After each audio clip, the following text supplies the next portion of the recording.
Hello, internets! I am Nathan Holtz, which you can find at Nathan Holtz on Twitter. I'm here to do a Rogue Media Gaming, which can be found at Rogue Media Gaming, drop the G on Twitter, or of course on YouTube, which is where you're probably watching this. But I have two products to talk about this evening. If you've been paying attention to our channel, we recently did an unboxing of these two things, which I was very excited about. The first is this beautiful headset. This puppy is the Ferrari Scuderia gaming headset from Thrustmaster. It's made with a very durable, very sturdy plastic cup that's covering a 50mm driver. These ear cuffs are super comfy, and this metal headband and this thumb screw is one of the best things about a headset. It reminds me of the cans that my dad had when I was a kid. You have to adjust this, tighten this thumb screw down, and then it ain't moving. It's in a really sturdy place.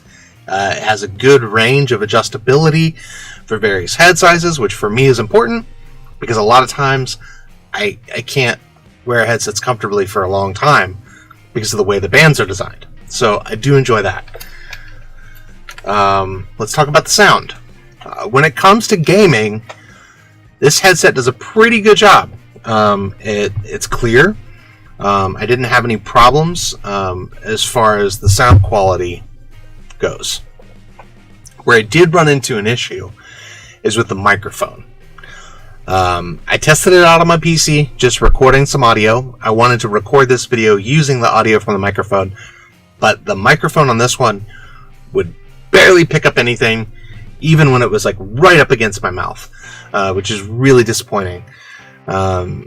From just a overall usability standpoint.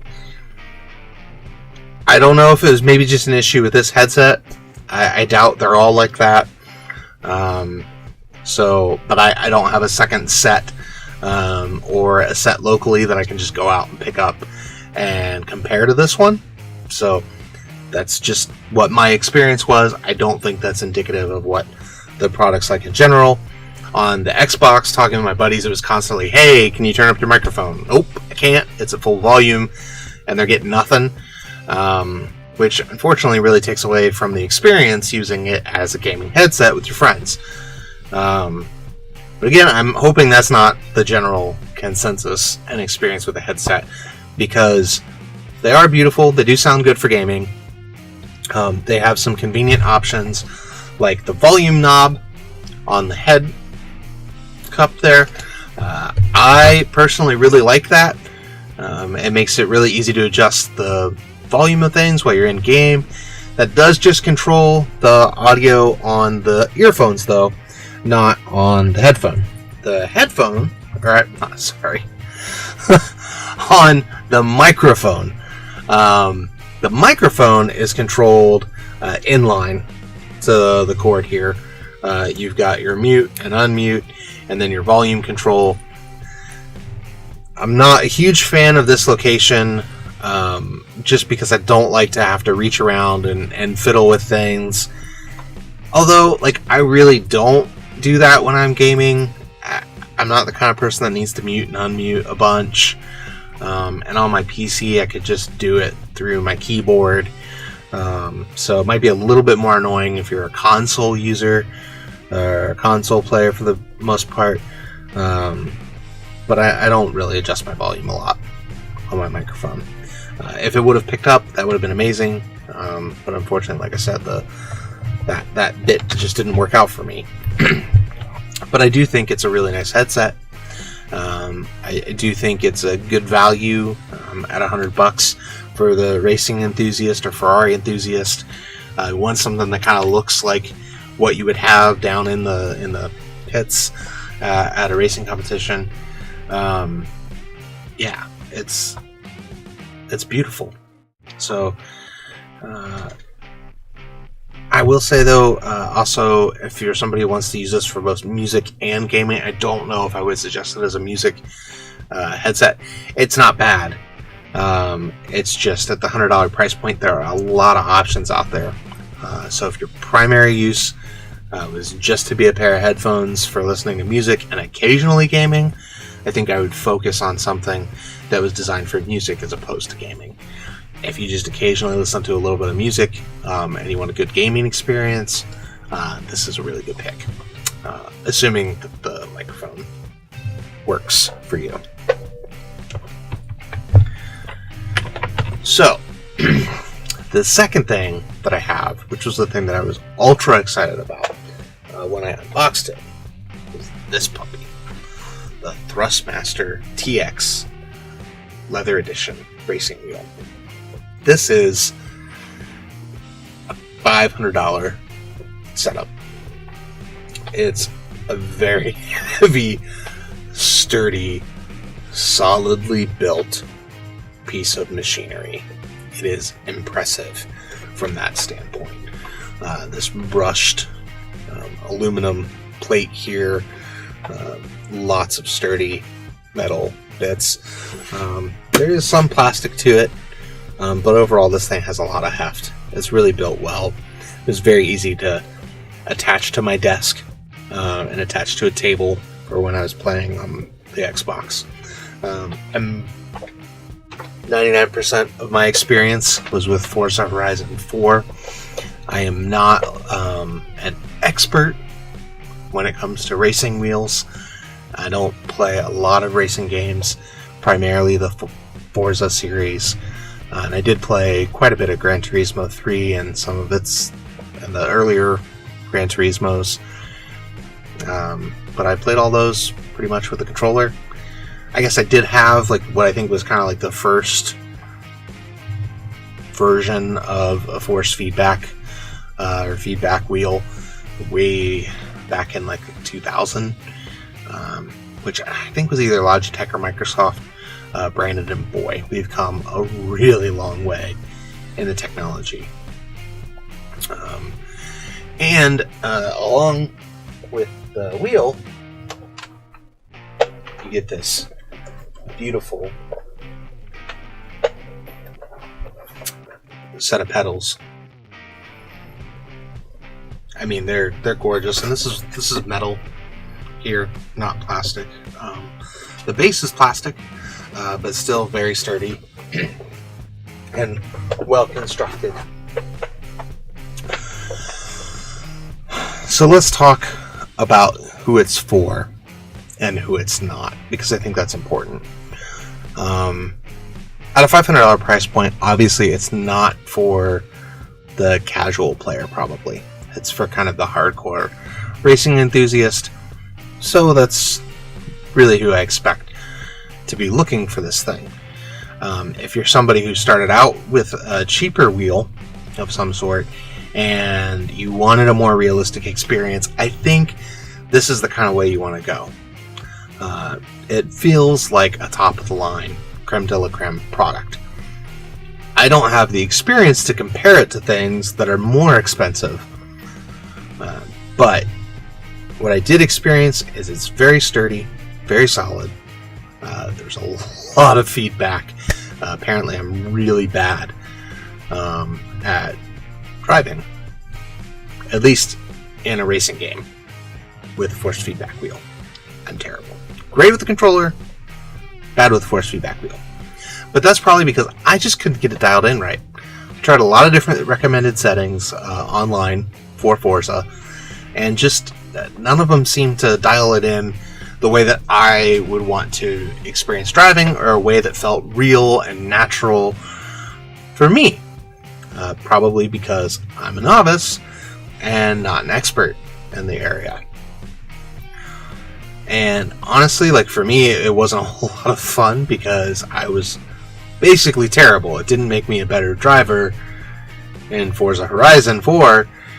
It just made it hard for me to turn.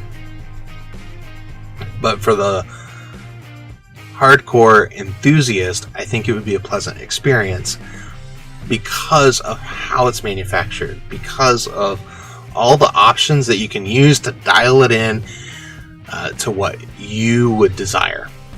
So I wouldn't recommend you go out and buy this for your, kid or spouse or friend if they're like just starting to get into racing gaming,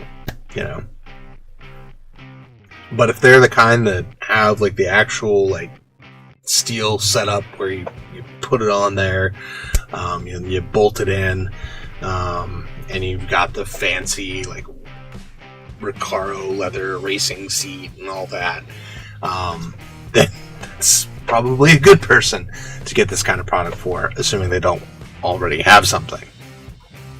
If you're the person looking for this kind of product, what I'm going to say is don't just take my word for it. Go out and test it. Try it out if you can find a place to try it. If you have a friend who already has it, or someplace locally that has one on display for you to try out. But I think you'll really enjoy it if you're the hardcore racing enthusiast.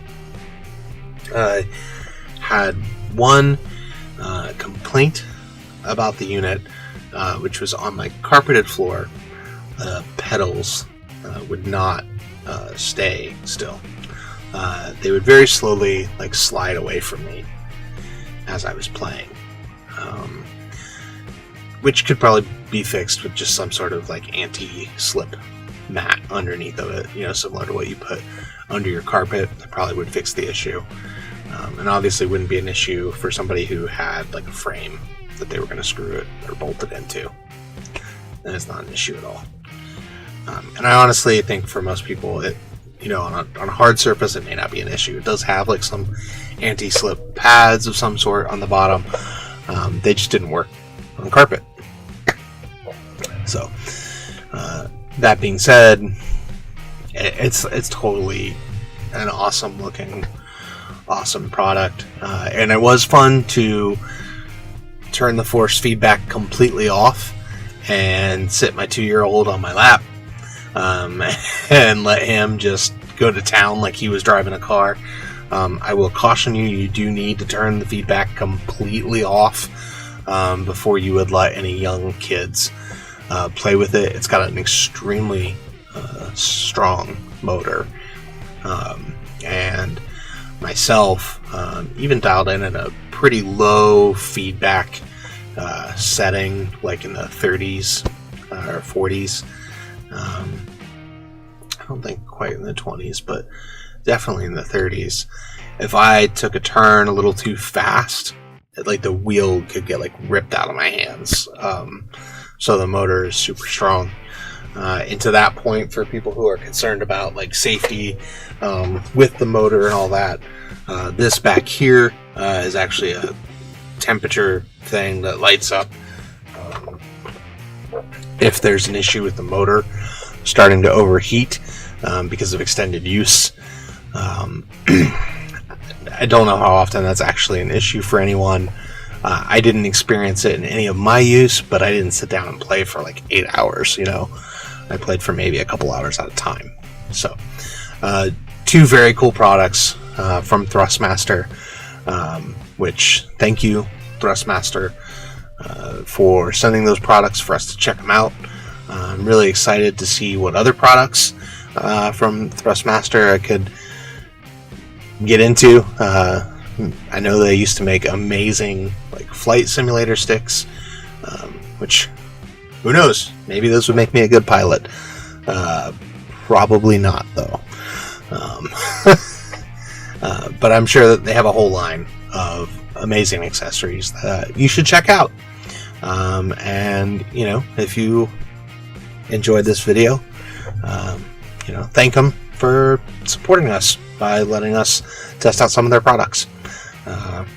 And y'all have a wonderful evening, afternoon, whatever it is, wherever you are. I hope it's a good one.